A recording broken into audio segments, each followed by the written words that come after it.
नमस्कार दोस्तों। आशा करता हूँ कि आप सभी अच्छे होंगे।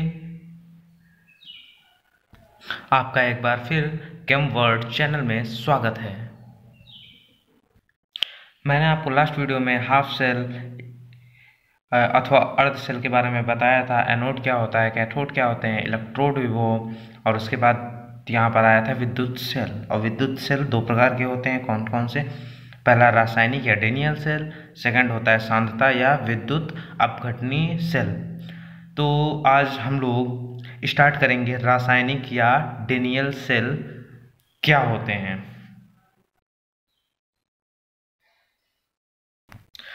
रासायनिक सेल होता क्या है?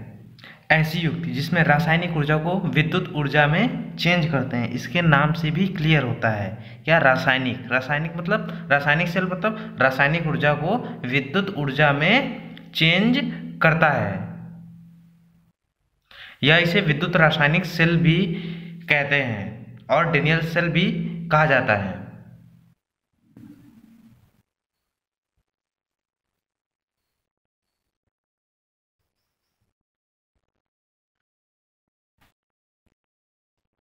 ये है हमारा विद्युत रासायनिक सेल का डायग्राम। ये यहाँ पर आपका एनोड है, ये आपका यहाँ पर कैथोड है, और ये हमारा क्या है? ये हमारा यहाँ से करंट पास हो रही है। ये है हमारा कॉपर रॉड और ये है हमारा जिंक रॉड, और ये हमारा लवण ब्रिज, जिसे हम लोग इंग्लिश में सॉल्ट ब्रिज भी बोलते हैं। ये किससे बना हुआ है? ये हमारा KCl से बना हुआ है। ये है हमारा जिंक का सॉल्यूशन, ये यहाँ पे जिंक नहीं ZnSO4 का सॉल्यूशन, और यहाँ पर CuSO4 का सॉल्यूशन है। इसके बाद हम लोग इसकी क्रिया विधि देखते हैं। जो विद्युत रासायनिक सेल होता है, यह दो अर्ध सेलों को मिलाकर बनाया जाता है, और जो ये हमारे दोनों सेल होते हैं, इनको दोनों जो अर्ध सेल होते हैं, इनको लवण सेतु यानी कि साल्ट ब्रिज, ये देखिए यहाँ पर साल्ट ब्रिज द्वारा यहाँ पे क्या इन दोनों को कनेक्ट कैसे किया जा रहा है? साल्ट ब्रिज द्वारा किया जा रहा है। और साल्ट ब्रिज किसका बना हुआ है? KCl का बना हुआ है। ये जो हमारे दोनों अर्ध सेल होते हैं, इनमें विपरीत प्रकृति के एनोड इलेक्ट्रोड लगे होते हैं। जैसे कि आप यहाँ पर देख रहे हैं, यहाँ पे कौन सा है? यहाँ पे एनोड। एनोड मतलब पॉजिटिव टर्मिनल है, और यहाँ पे कैथोड मतलब कि निगेटिव टर्मिनल है। ECS में अपेक्षाकृत ऊपर स्थित तत्व एनोड का कार्य करते हैं, तथा नीचे वाले जो तत्व होते हैं वो कैथोड का कार्य करते हैं। अब बात आती है यहाँ पर ECS की। ECS क्या होता है? इलेक्ट्रोकेमिकल सीरीज, यानी विद्युत रासायनिक श्रेणी होती है। उसमें कई सारे तत्व होते हैं। जो ऊपर की ओर तत्व होते हैं वो एनोड का कार्य करते हैं, जो नीचे की ओर तत्व होते हैं वो सब किसका कार्य करते हैं?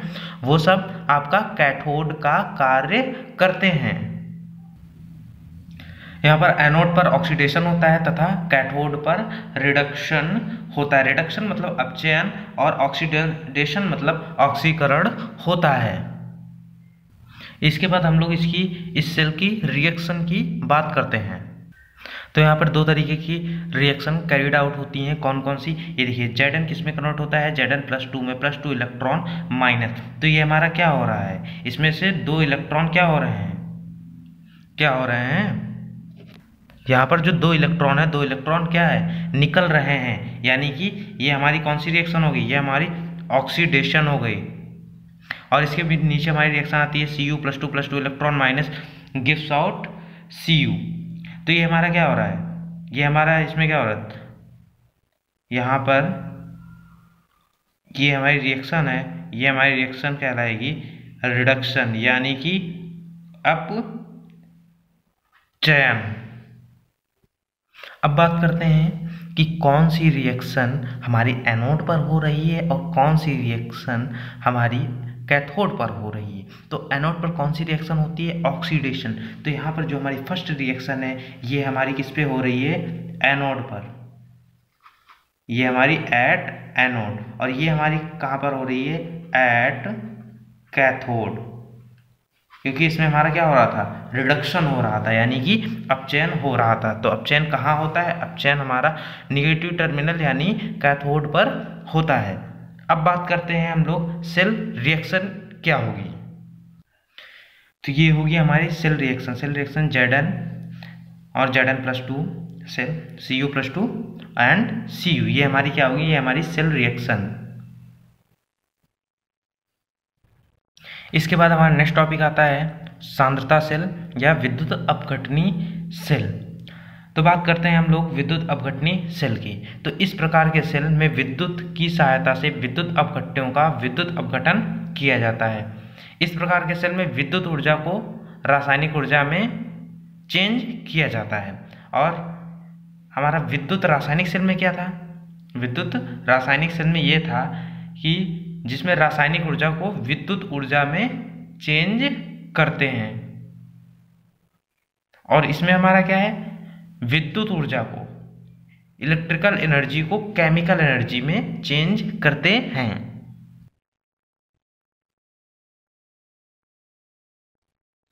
ऐसे सेल में लगाए गए दोनों इलेक्ट्रोड एक ही सेल में लगे होते हैं। तो इसके लिए आइए देखते हैं इसका यानी कि सांद्रता सेल या विद्युत अपघटनी सेल का डायग्राम देखते हैं।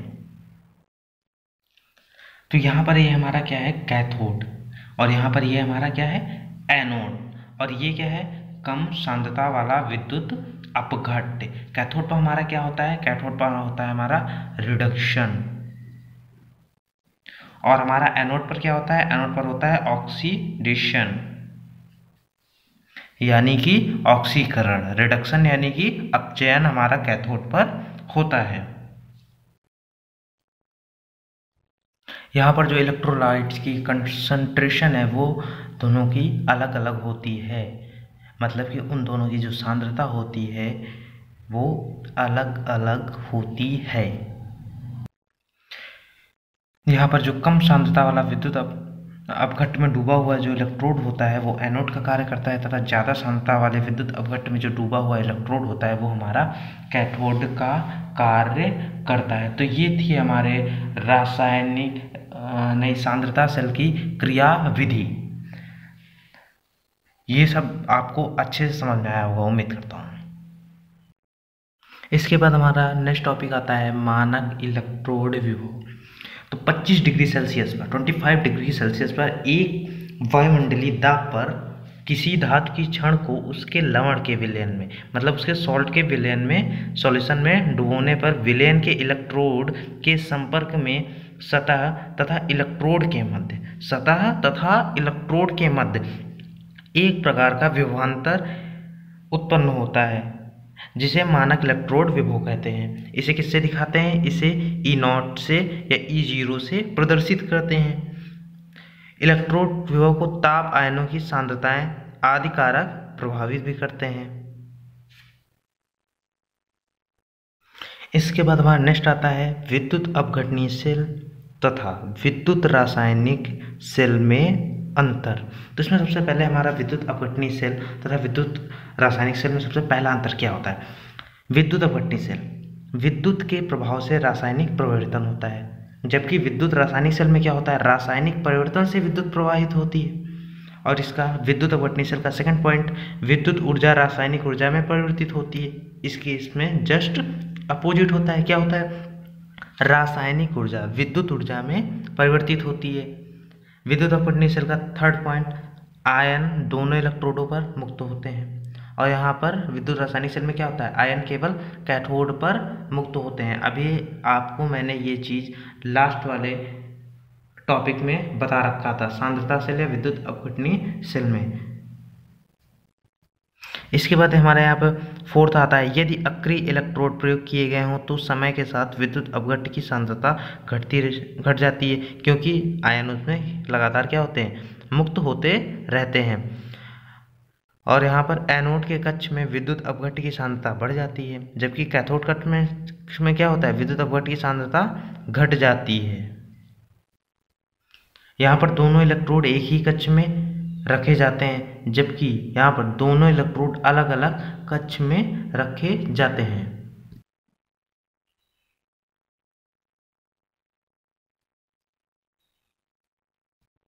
इसके पश्चात हमारा नेक्स्ट टॉपिक आता है फैराडे के विद्युत अपघटन के नियम, फैराडेज लॉ ऑफ इलेक्ट्रोलिसिस।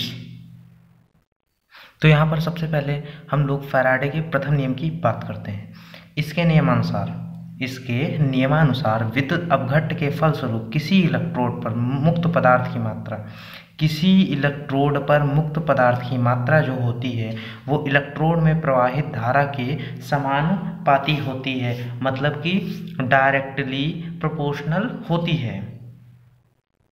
माना पदार्थ की संख्या क्या है, W, और प्रवाहित आवेश Q है। तब फैराडे के प्रथम नियम से, then according to first law of Faraday, W is directly proportional to Q, मतलब उसके क्या है, समानुपाती है, W के समानुपाती Q है। यहाँ पर प्रोपोर्शनैलिटी का साइन हटाते हैं और यहाँ पर एक कांस्टेंट लाते हैं जो कि हमारा क्या है, Z हमारा एक कांस्टेंट है, जिसे क्या बोलते हैं, विद्युत रासायनिक तुल्यांक। और हम लोग फिजिक्स में जानते हैं कि Q बराबर IT होता है। तब हमारा आएगा W बराबर ZIT। इसके बाद हमारा नेक्स्ट टॉपिक आता है विद्युत रासायनिक तुल्यांक। तो इसकी परिभाषा देखते हैं। किसी पदार्थ का विद्युत रासायनिक तुल्यांक ग्राम में वह मात्रा है जो कि 1 कूलाम विद्युत धारा प्रवाहित करने पर मुक्त होती है। या फिर आप अदर वर्ड्स में क्या कह सकते हैं, किसी आयन का विद्युत रासायनिक तुल्यांक वह मात्रा है जो 1 कूलाम आवेश के प्रवाह से अपचयित तथा ऑक्सीकृत होती है।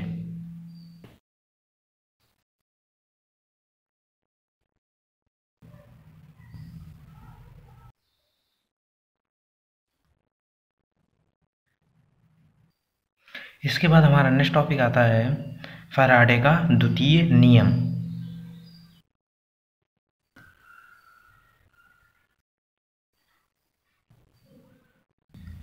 फैराडे के द्वितीय नियमानुसार विद्युत की समान मात्रा भिन्न भिन्न विद्युत अपघट्टों में प्रवाहित करने पर मुक्त हुए भिन्न भिन्न पदार्थों की मात्राएं उनके तुल्यांकी भारों के समानुपाती होती हैं। इसकी एक और परिभाषा होती है, उसे भी आप चाहें तो याद कर सकते हैं, वो इससे शॉर्ट में है। देखिए, यदि विभिन्न विद्युत अपघट्टों के विलयन में समान आवेश प्रवाहित किया जाता है, क्या किया जाता है, समान आवेश प्रवाहित किया जाता है, तो प्रत्येक इलेक्ट्रोड पर आयनों के समान ग्राम तुल्यांक मुक्त होते हैं। क्या मुक्त होते हैं, तो प्रत्येक इलेक्ट्रोड पर आयनों के समान, किसके समान, आयनों के समान ग्राम तुल्यांक मुक्त होते हैं।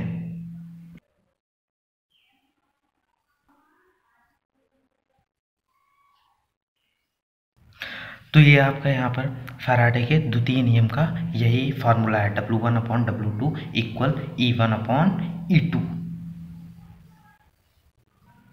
उम्मीद करता हूँ आज के सारे टॉपिक्स का एनालिसिस अच्छे से समझ में आया होगा आपको। आप सभी लोग मुझे टेलीग्राम, फेसबुक और व्हाट्सएप पर ज्वाइन कर सकते हैं, जिसका लिंक डिस्क्रिप्शन में दे रखा है। अगर वीडियो आपको अच्छा लगा हो तो वीडियो को लाइक, शेयर, कमेंट, सब्सक्राइब करना ना भूलें। और अगर ये वीडियो आप लोग बीच में से देख रहे हो तो इससे पहले वाले पार्ट जरूर देखें, जिनका लिंक डिस्क्रिप्शन में दे रखा है। और आप लोगों को किसी भी टॉपिक में कोई भी दिक्कत हो रही है तो इस नंबर पर व्हाट्सएप मैसेज कर सकते हैं। खुश रहिए, पढ़ते रहिए। This is Anbos signing off. जय हिंद। मिलते हैं नेक्स्ट वीडियो में।